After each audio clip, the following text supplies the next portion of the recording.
presumably getting ready for tea or evening over in Southeast Asia.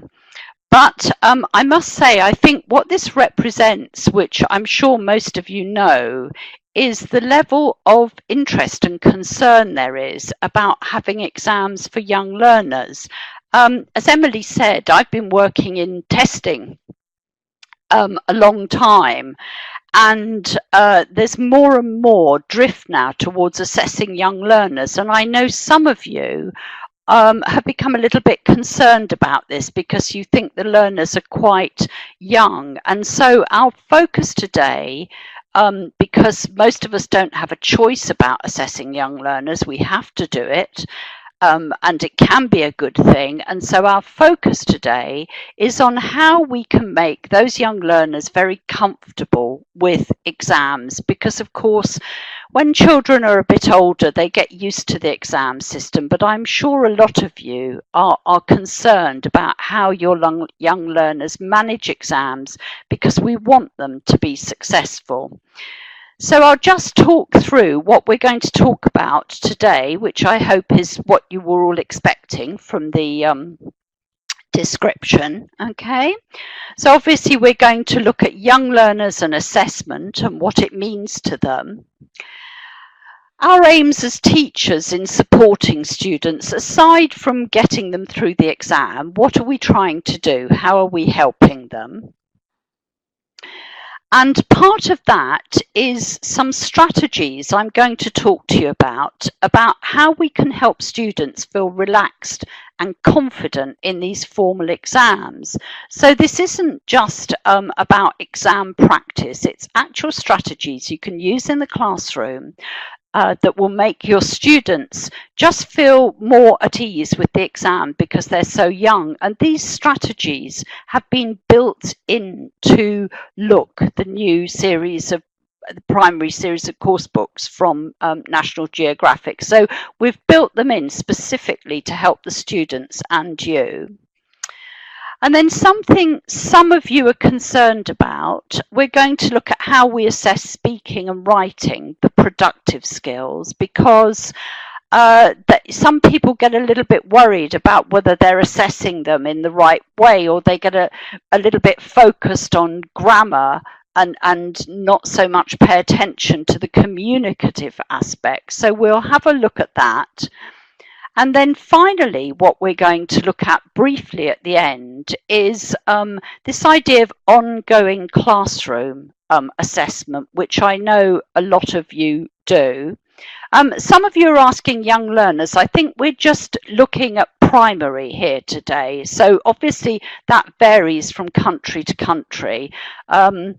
It's a good question. There's a huge amount of research into what is a young learner, but I think we'll just focus on primary level today, where some of them aren't in a super formal system. So as I say, we're going to look at formative assessment in the classroom and how we've constructed a framework to help you with that. I mean, some of you will already do it, but this is just in case you find it helpful. And then finally, very important, we're going to look at giving feedback and how we give feedback to our young learners. So even though they're very small, they find that helpful. So let's make a start on thinking about young learners and assessment. Because this is a sort of presentation, we've got quite a lot to get through. I'll give you my ideas here and then I'll ask you if any of that's familiar or if you agree with it. So the first point to think about is, why do we test young learners? And obviously, the obvious answer is we want to see their progression. We want to make sure they're making progress. But also, we're aware there are other people involved, aren't they? There are heads of school or parents or ministries who want to know how the young learners are doing. And so it is a fact in most countries that assessment of young learners is becoming much, much more prevalent. But the question is how do your young learners feel about the assessment? And I'm sure a lot of you would say they feel nervous or anxious, they're worried or scared because, you know, maybe they're worried about that they don't like it, as somebody said. Some of them, however, love it. They get quite excited by it. You know, they like, sometimes children like being tested. But the one thing I would say we want to focus on, that's probably our concern as teachers, is what children don't like is a feeling of unfairness. And I'm sure you've heard that expression, it's not fair, but it's not fair. And that's what we want to avoid. We want the students to go into those exams feeling they were comfortably tested in a way that was fair to them, not that it wasn't fair. Now, why might they feel nervous, etc.? Well, as I say, it's because they're being judged by people all the time. And of course, there's always what happens is they may fail. And I'm sure you can all remember back to your primary days. What did you feel like when you fail something, even a very small spelling test? And the answer to that is it really affects your self-esteem.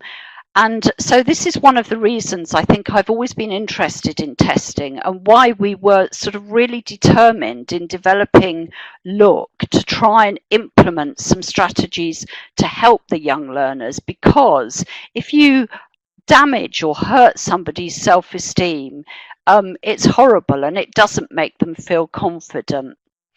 Now, at the top of your screen, you've got a little raise hand. So what I'd like you to do is, can you raise your hands if you agree with, or found the same issues that I've just mentioned? Can you just click on the raise your hands?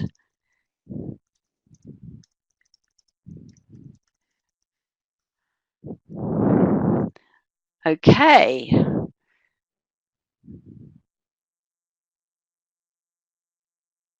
Okay, so quite a lot of you have yes, raised your hands on that. Well done. Yes, I think we're all facing the same problem, aren't we? And so, as I say, going back to the beginning, it should reassure you that even though you're from all these different countries, you've all got the same problem, more or less, haven't you? Or the same issues. So let's just, before we start looking at the strategies, let's just consider what our aims as teachers are. And obviously, you know, a lot of you would say, well, you know, they have to know about the test, but let's break it down a bit and look at what those bits of the test are. So first of all, we need to make sure that students know they are being tested. And this is true for classroom assessment as well.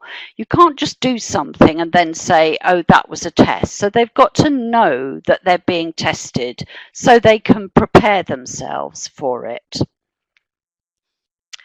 They've got to know what they're being tested on. Now, this might sound, you know, blindingly obvious, but actually sometimes for young learners, and I'm not talking about secondary school students where they make a sort of different cognitive leap, for young learners, they're not sure what they're being tested on. They just know they've got to fill in some gaps or something. They're not sure what they're being asked. So it's our job to make sure they really understand what they're being asked.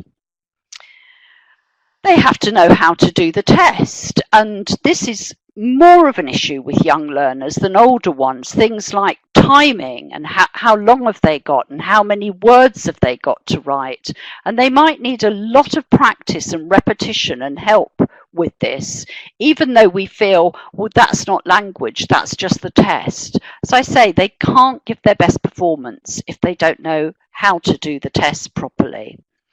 They've got to be well prepared for the content. Obviously, that's your normal classroom activity. And they've also got to be given manageable results. Now, a lot of you in your comments, you're mentioning starting scoring. And of course, this becomes, even for very small children, this can sometimes be a obsession. I got 8 out of 10, or I got 5 out of 10. And that for them, the whole result of the test is in the score.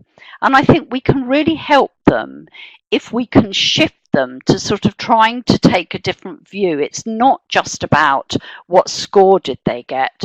By manageable results, I mean, what else can they do to improve? What was good about what they got right? Giving them that kind of feedback rather than just, you did very well, you got 8 out of 10, but why did you do very well? What did you get right? Really important to talk this through with young children. And the other thing, which I'm sure some of you may think, well, perhaps I don't have time to do that, but as I say, we've very much tried to build this into this to the Look series, is it's quite important to give children a second opportunity to do the same activity. Let's think about, if you think about a musician or a sportsman, they again and again and again do the same activity. And I'm sure you're used to repeating in the classroom, whether it's drilling or something else. But with testing, students rarely get a chance to do the same thing again. And what we're saying is you can give young learners that second opportunity, and that might be quite important. Okay, so what I'm going to move on to now, which is the sort of core of the presentation, is I'm going to talk to you about some strategies you may want to use to help your students relax and feel comfortable with the test. So this is not about practice tests, because I know you all know how to do those. This is about activities around preparing the skills for the tests. Okay, the strategies. And okay, so we've got 6 of these that we've identified. We've tried to sort of categorize them to make it easier to absorb. Obviously they're ones you can use, you know, when you're doing classroom assessment or formal assessment, but what we've tried to do in Look is build them into the book so that you can see how they work and apply them if you want to in other circumstances. So what I'm going to talk about now are these 6 strategies. One is personalize, okay, and I will explain all these as we go through, obviously with examples. Collaborate, which I know some of you use already. Reflect, even with young learners. Something we call help my friend. Second chance, which I've mentioned, and I'll show you how that works. And finally, own it, which is about how they control their own test. But as I say, I'll go on now to explaining each of these in detail. And what I'm doing here when I explain them is I'm going to use examples from Look because that's where we've built them in, but you will be able to apply them in other situations. So let's have a look. And some of them will be more or less familiar to you, but sometimes it's helpful to have them all collected together and to think about them as, you know, not practice test, but let's make the students comfortable. So let's look at the first one. Right, now, the first example I'm going to give you here, I just want to show you how this works in the book so that you can see. So what you have here, hang on, let me get my little pointer. This page here, as you'll see, is a page from the student's book. And this is from level 6, level 5 actually, sorry, it's from level 5. And this is an example of a classroom activity we can use to help practice writing skills for flyers. So you see, as usual, you go through your usual preparation for the writing story. But what we're going to focus on here is this last task at the bottom. And we're going to use this for me to give you an example of one of our first strategies, okay? Now, obviously, as you're the teacher, on the left-hand side of the book, you have the teacher's notes, which you understand are the teacher's notes that take you through all the exercises. But where we use one of our strategies, we've got some special notes for you to help you. So, first of all, here we have some information about the task and some information about the typical challenges that the students find in doing the task. And this may surprise you because some of them are not the challenges that you think they are. So after this information, we then give you your usual teacher's notes of how to go through and prepare students. And this is where we embed these strategies that we're talking about so that you're not just practicing the test, you're helping students build some transversal skills they can use in other contexts. So let's look closely at this example. Right, so here's oh, sorry, get my pointer back. Here's the task I showed you on the other page, which is, you'll see, is just a little story that they have to write, which is something that's similar. It's not the same, it's similar to what happens, you know, to what they have to do in the exam. They get 3 little pictures and they have to write about them. Now, the challenge here is actually not, oh, they get the grammar wrong or something like this. What happens here is the students panic when they see this because they're presented with 3 pictures and they look at them and they're very young learners and they say, oh my goodness, what's that? And do I know? And there's so much going on. And what words do I need? And what have I got to do? And I'm worried I don't know everything. And what matters if I don't know one word? And they spend a lot of time. It can be quite scary for them because it's quite free writing. So let me show you how Personalize can help with that. Hang on. So here we have, you remember I said to you, you have your, in the teacher's notes, you have the task guidance notes. They explain the task to you. And then we write down what the challenges are, typically based on what we know students do and don't do in the exam. So this is sort of like insider information for you. And it might surprise some of you.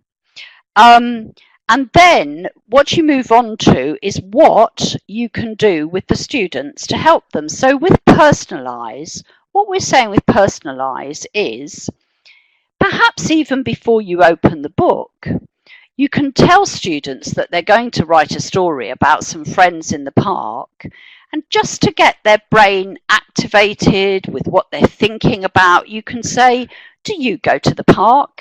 Who with? How often? What do you do there?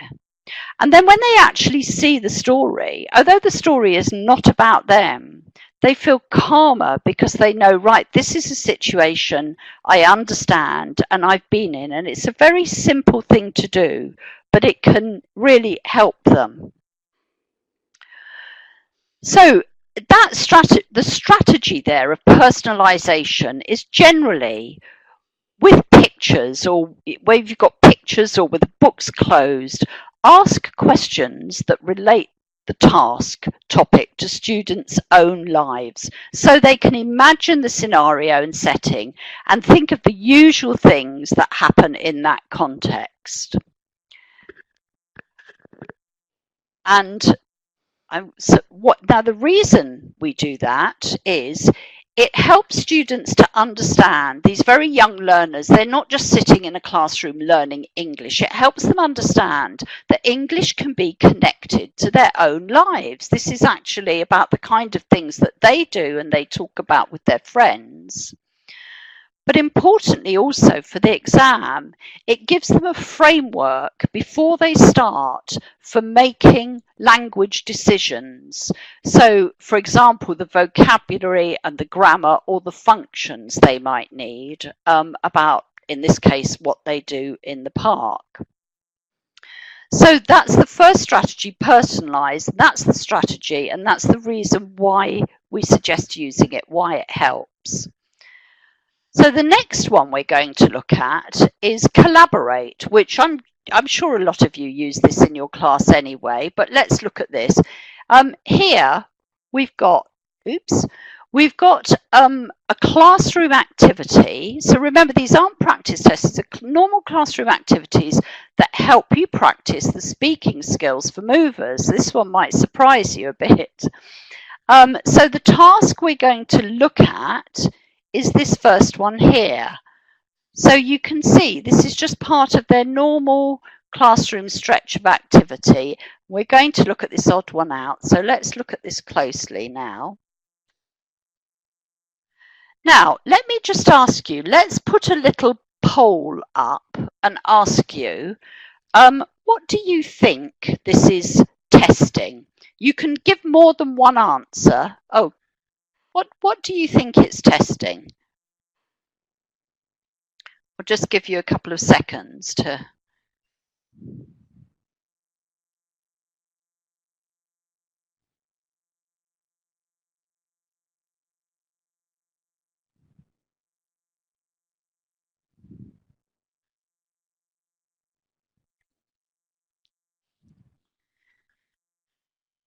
Okay, so I can see some of you are changing your mind as you're looking at it, which is interesting. Okay, I'll stop you there. I'll stop you there, and let's have a look. So obviously, most of you have said, oh, sorry, I've lost it now. Most of you have said it was testing vocabulary, and I think some of you said, yes, it was testing reading. Some of you writing, and I mean, you're not wrong. It is, it is, I mean, obviously it's largely to do with vocabulary, but this actually happens, this task, the odd one out, actually comes in the speaking exam, and the students are shown pictures and they have to say what the odd one out is. But the reason we practice it with that, with this in the classroom, is it's exactly the same skills they're thinking about. So they have to, when they're thinking about the odd one out, they have to not just think of those words there. They have to think of all the images and things that go with those words and what they know about it. And in a speaking exam, when they're on their own, sorry, I'm just going to ask. In the speaking exam, when they're on their own, this can really panic them. So one of the challenges is it's not that they don't know the words or vocabulary. They don't know how to describe or find the odd one out. They don't know what's required.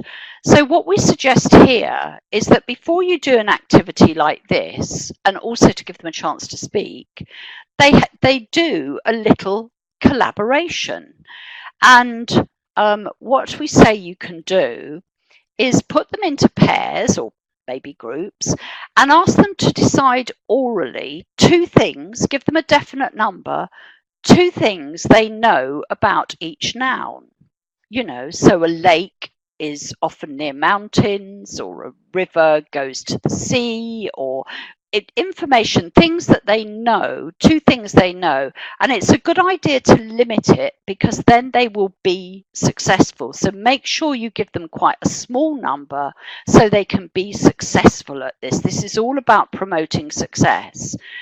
And so if in pairs they do those 2, they find those 2 little things that they need, then when they come to write it or to speak about it, they feel more confident. It's less scary because they've already thought about it. So the strategy here is to allow students to plan and prepare in groups in a controlled and successful way even if each group ends up with the same result. I mean, often when you do group work, you want to exchange ideas in class, but it doesn't have to be that. It can be maybe you all get the same result, because what you're promoting here is success before they do. Sorry, somebody's asking me to move my mic down. Success before they have to do the performance. So it gives the students some calm preparation time. That's important.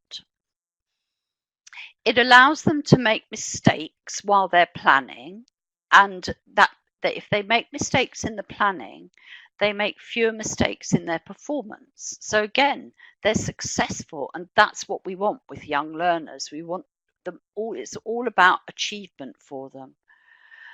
You can go round and monitor and pick up mistakes before the students need to perform, whether that's in writing or speaking. The students themselves can revise what they think several times before they have to do their performance. And also what's great is the students can learn from each other because they'll think of different things. So that's the rationale for Collaborate. Now, the third one we're going to move on to is Reflect, which I know some of you are sometimes a bit concerned about with very young learners, about whether they can reflect. But let me show you how this works with the really youngest learners. This is a classroom activity that practices listening skills in the starters exam, which is pre-A1, so it's very low level. And again, if you look, you can see there's your classroom page there. And we're going to be looking at this one here, which, as you see, just fits in as part of your normal classroom activity. So in this one, they have to listen and they have to colour, you know, their clothes or their hair or whatever. Now, again, I'm going to ask you on a poll, what do you think this is testing? Let's just do that poll quickly again. What's this testing? Can you just all answer? Tell me, you can do more than one thing. So if you...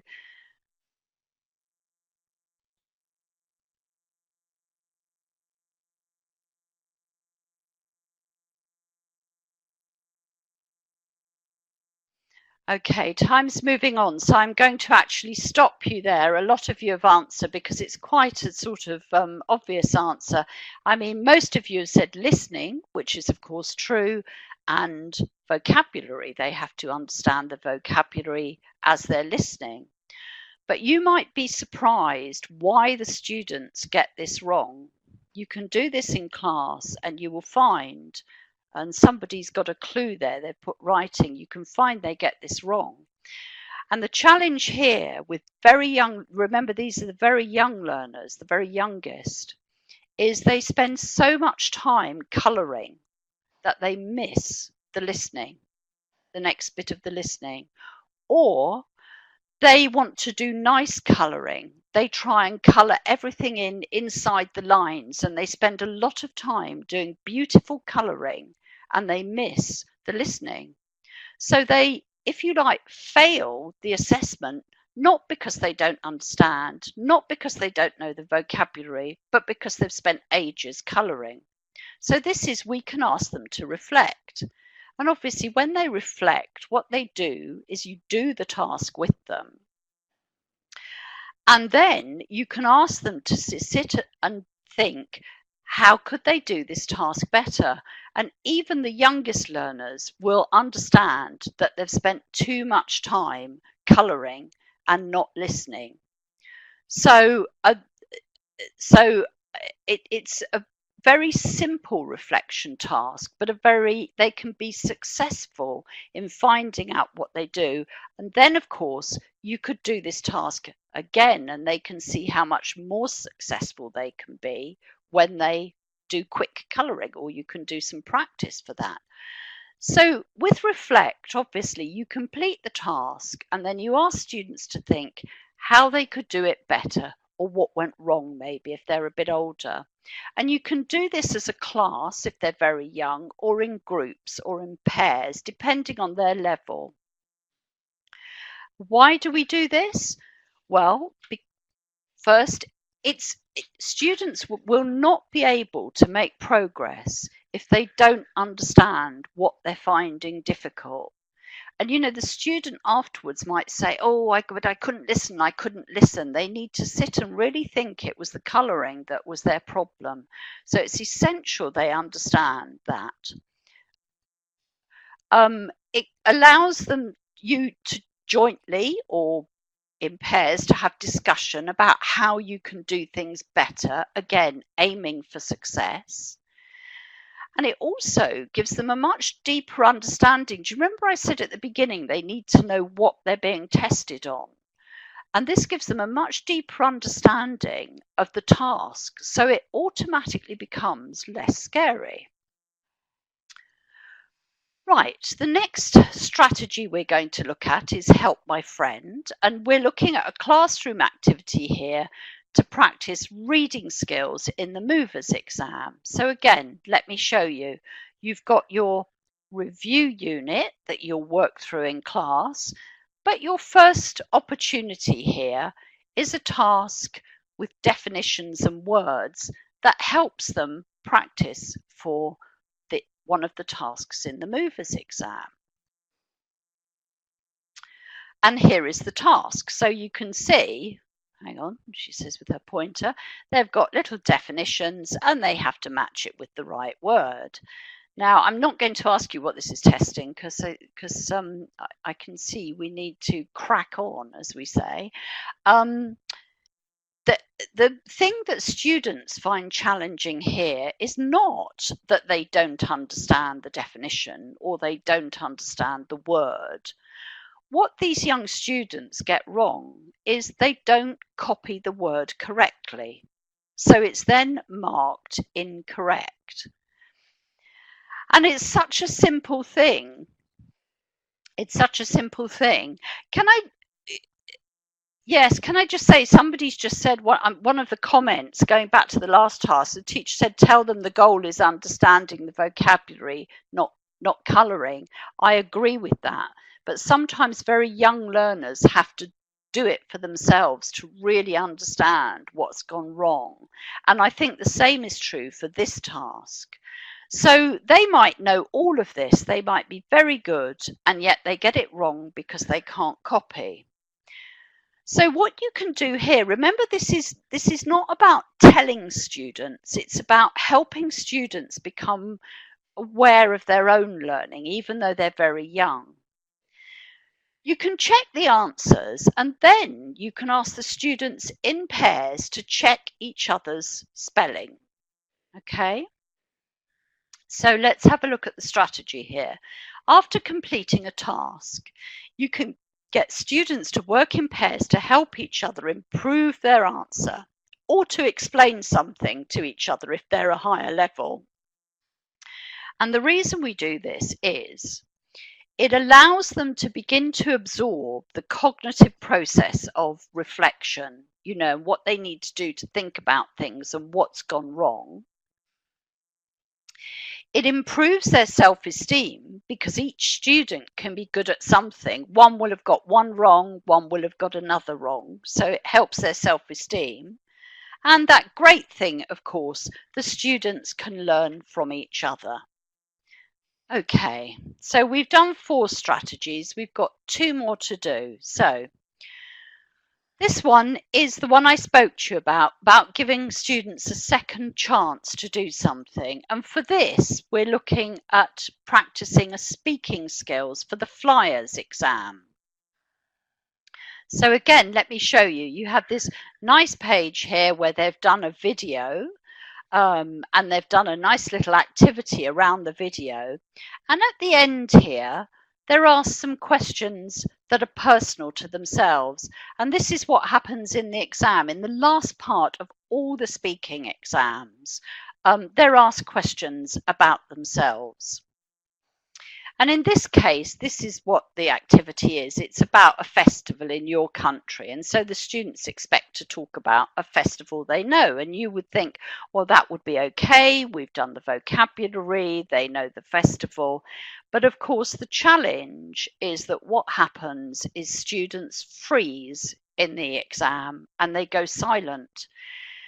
And the reason is they're so worried about saying whether something is correct or getting something wrong that they either don't say anything or they say a very short answer to avoid making a mistake. So they think that what they're being tested on is whether they're making a mistake, whereas in fact what they're being tested on is their communicative skills. So what can we do to help them here? Well, I think one of the best things you can do is give them 2 chances at it. So you can do this in 2 ways. You can do, for example, a task like this in class, and then you can ask them to repeat it with a new pair. Having discussed with them what they need to do or how to make their answers longer. And the more, as I say, like a sportsman or a musician, the more they repeat it, the more they will get confident about what they're saying and comfortable about what they're saying. But the other thing you could do as a way of, especially for the slightly older younger learners, is ask the students to create 3 new questions on another topic they've done in a previous unit, and then put them into new pairs to ask and answer. And remind them to focus on communication, interaction, and you can monitor them. And the more they do this, as I say, the more confident they'll become, and they'll realize it's about telling the story or communicating and not just whether their grammar's right. So the rationale is, after especially a speaking or writing task, a productive task, have a discussion about the answers or the errors, then allow students to repeat the oral activity or to make a clean copy so that what they have is their best version. And it's better to do this straight as soon as possible after you've done the first attempt. Don't do it as a test later. Now, the reason we do this is, as I've said, they need repetition desperately for fluency. But also, one of the most important things is it gives them a chance to be successful. It creates a memory of being successful, and that will increase their confidence in the exam. And the other thing, which I'm sure you're all aware of as young learner teachers, is young learners especially don't learn in a particularly linear way. So they do need opportunities to go back and repeat things. And sometimes they quite enjoy repeating, especially longer tasks like speaking and writing, and knowing they can do it. Okay, so let's look at the final strategy here, which is the one you might find a bit controversial, but we find it helps. I call it Own It. And we're looking at a classroom activity to help practice reading skills, again, for the starters exam, so very early on. So again, you've got your classroom work here. They work through that. And then we're going to look at this last task here, which is where they do some reading with a picture and they have to write yes or no. So let's have a look at that. So there we are. There's a picture in the jungle, presumably.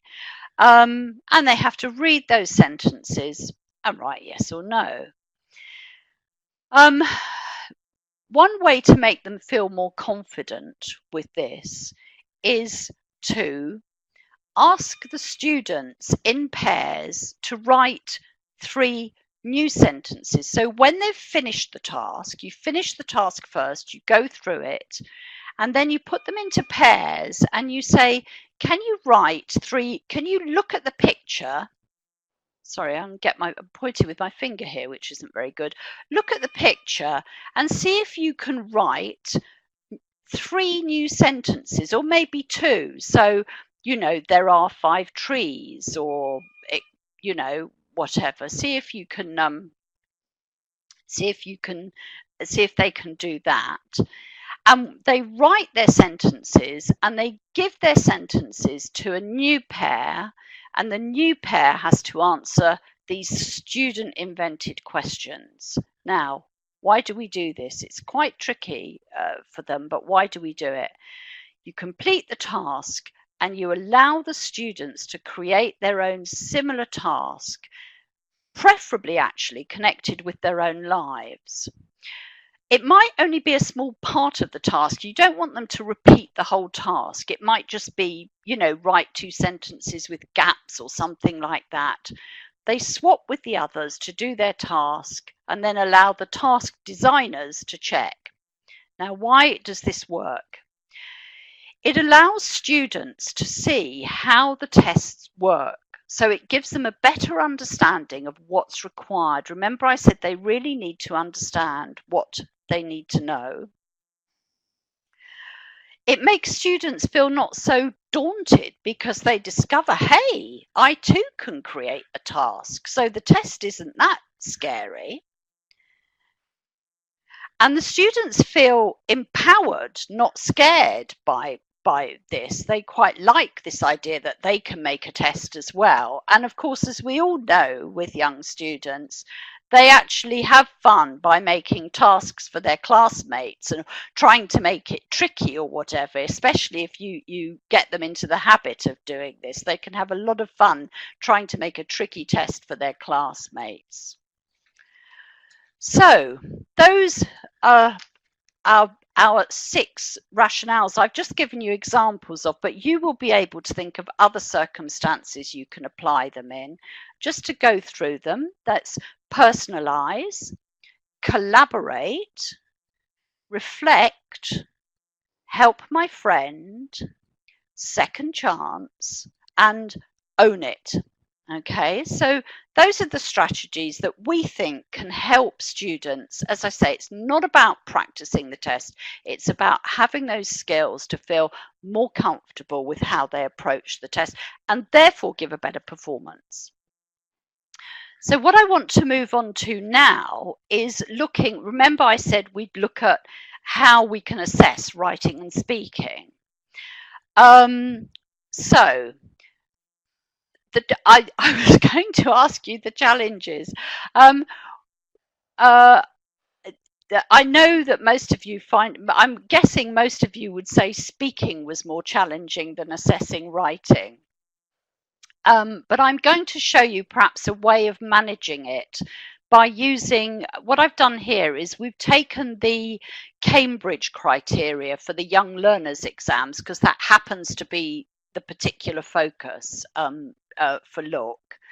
And so you've got 3 criteria for speaking: vocabulary and grammar, pronunciation, and interaction. Okay, and that in the exam, that's what they're assessed on. And obviously pronunciation is individual sounds, stress, intonation. Interaction is about how quickly they respond. Do they need help? How fluent are they? And vocabulary and grammar is about both the sort of range they have and the control they have. And then for writing, we've also got 3 criteria that are used, especially at the sort of higher levels of young learners. One is cohesion. In other words, do they describe a progression of events? One is sticking to the task, which they find quite tricky. So they mustn't write their own story. They must write a task for the attached to the pictures. And then is it understandable? And this is quite important. It's not about, you know, have they spelt everything minutely correctly? Is what they've written understandable? Can you read it and comprehend it?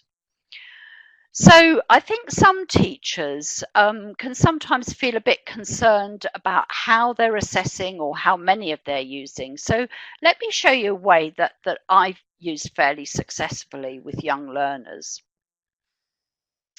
who, if they get too much feedback, they just get overwhelmed by things and they can't see the wood for the trees, is the idiom we use. I'm sure you've got similar in your languages.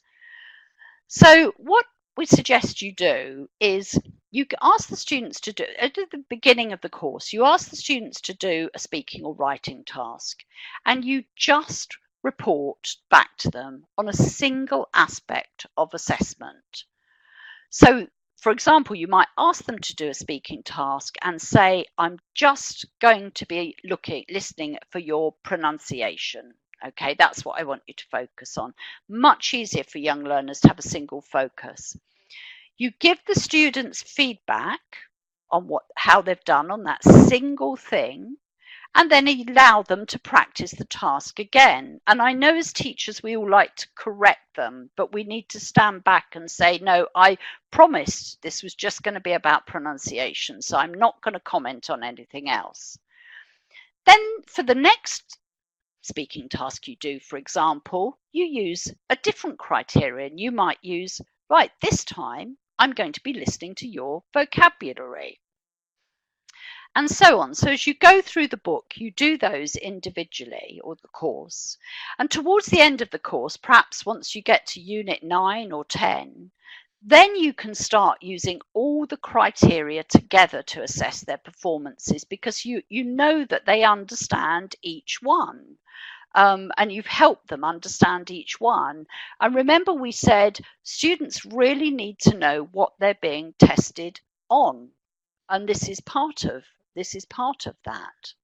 So that's what I would suggest you do with that. So here's an example of how we might have it in the book. Let me get my little arrow. So this is a task. This is a unit from one of the books, and you can see here there's vocabulary with pictures, which is something that they get in the speaking exam, at the low-level speaking exam in starters. They get this vocabulary with pictures. So what you can do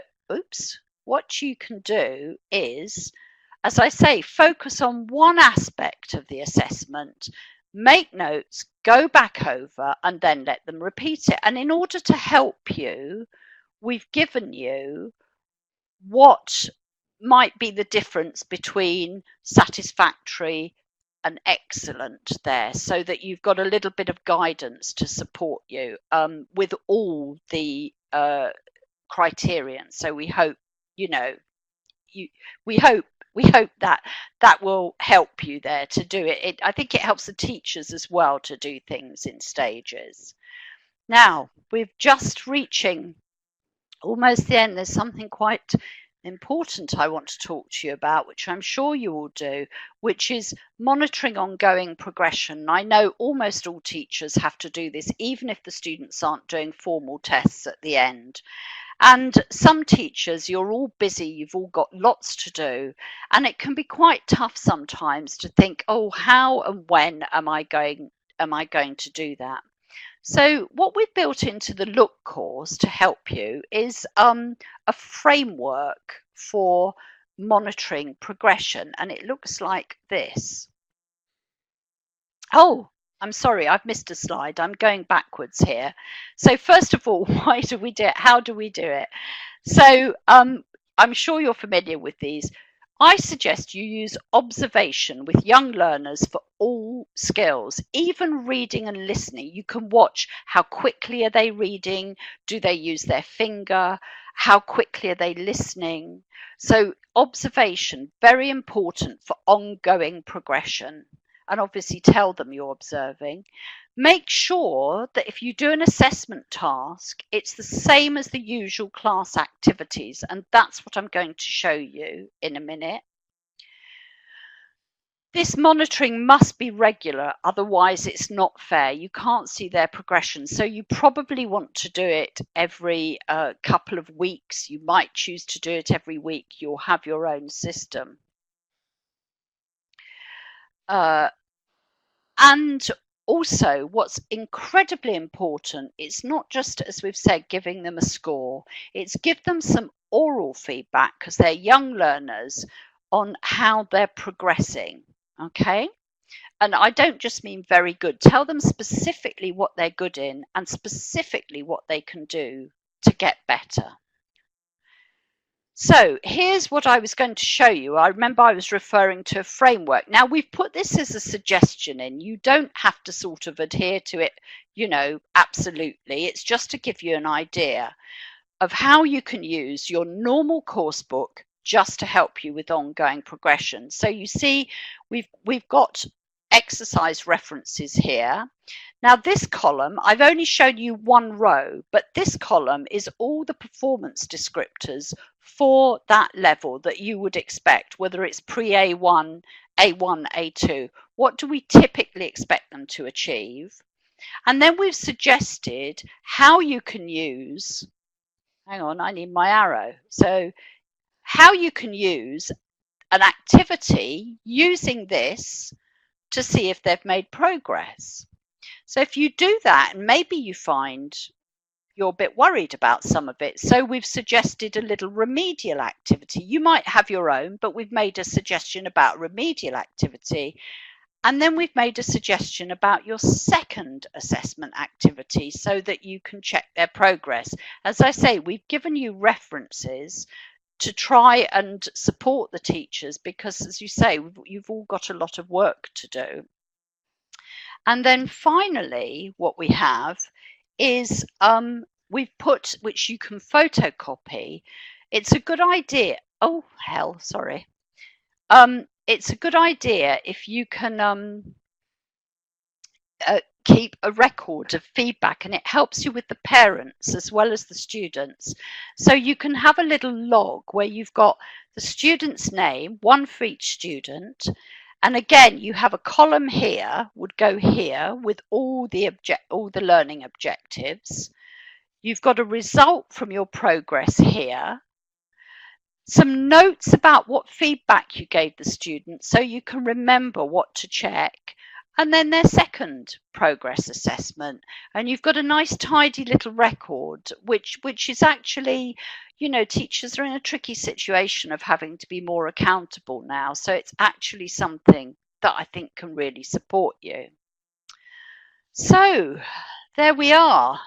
So let's just summarize. So we looked at young learners and assessment and why we do it. What our aims were as teachers in supporting the students, which I hope you've seen is a lot about giving them a lot of information about what's expected of them in the test in terms of skills, not just detail. 6 strategies to help students feel relaxed and confident in the exams. Some notes on how to assess speaking and writing if you find it tricky. And I've shown you an example of how you can monitor ongoing progression using the course book without making any extra exercises or anything, and how you can give feedback. And so that's the end of my section here today.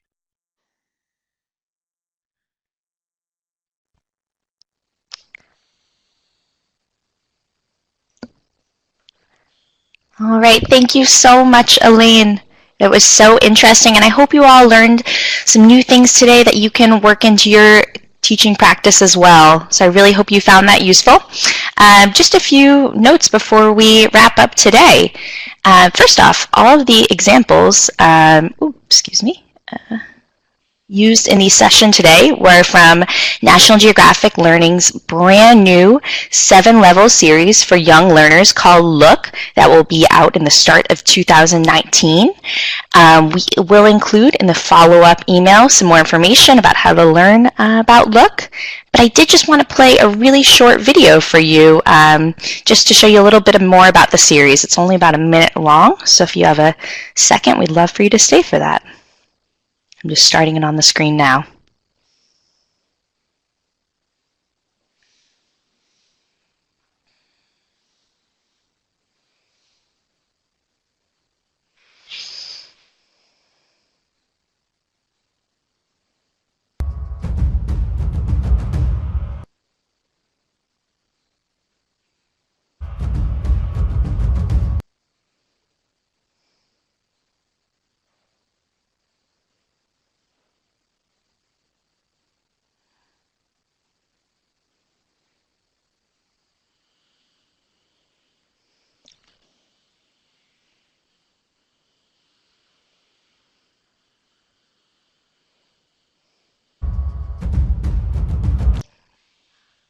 All right, so I hope you all enjoyed that quick video about Look. Great, and I'm glad to hear some people already work with some of our series already. Just a few housekeeping notes from the webinar. We will be sending along a certificate of attendance for attending this. You will also get the slides and the recording. And we also always do post the slides and recording on our website, eltngl.com/webinars. So you can always find it that way too. And we hope you join us for a webinar again in the future. We do have another one this week, and then some coming up again through October and November. And then we'd love for you to follow our blog for Teachers of English too. If you enjoyed the webinar today, it's full of different teaching tips and practical classroom ideas for teachers of English. And last but not least, we are on social, on Facebook, LinkedIn, as well as YouTube, and we'd absolutely love for you to connect with us.